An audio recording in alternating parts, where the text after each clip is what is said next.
President Trump took office with the intention of cutting the admissions of refugees.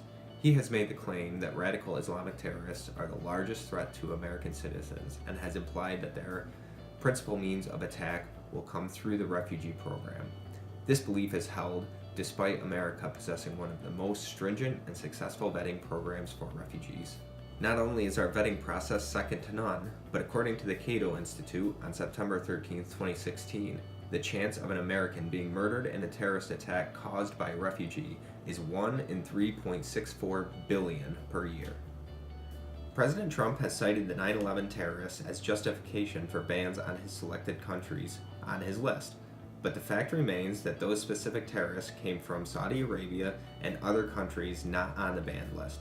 So Trump's logic is flawed.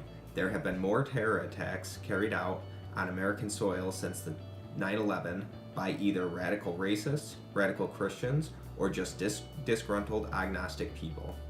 As one can see, our focus on the origin of terrorist attacks has been misdirected by the American people because of xenophobic ideology.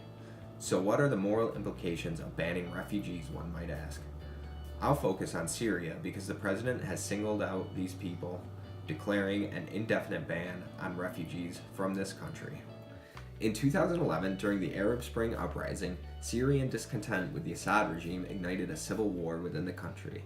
This same civil war continues to rage on today, even if it is blatantly disregarded by our current administration or left out of media headlines altogether.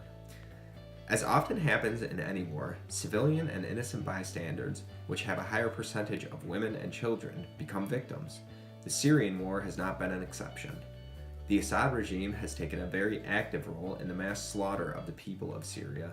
In response, the people of this country did what any of us would do while being shot at, gassed, and bombed. They ran.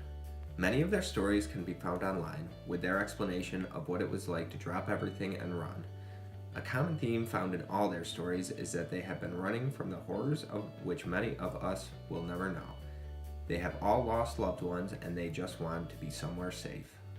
And now, after enduring 6 years of war and running for their lives, these people are finding nothing but closed doors across the sea where they had hoped to find safe haven. This is a true moral failing of my president and my country on their expected responsibility. This should be remedied at once by immediately sending aid and begin receiving refugees from this war-torn country. As one of the wealthiest nations on earth, we can certainly afford to help. Since we project our image of our nation as being a nation committed to protecting the rights of life, liberty, and the pursuit of happiness, we are therefore obligated to help these people. The crisis continues and the death toll rises. A total of 5,381 civilians have been killed between January 2017 and June 2017. This also includes 1,159 children, 742 women, and 93 people from torture.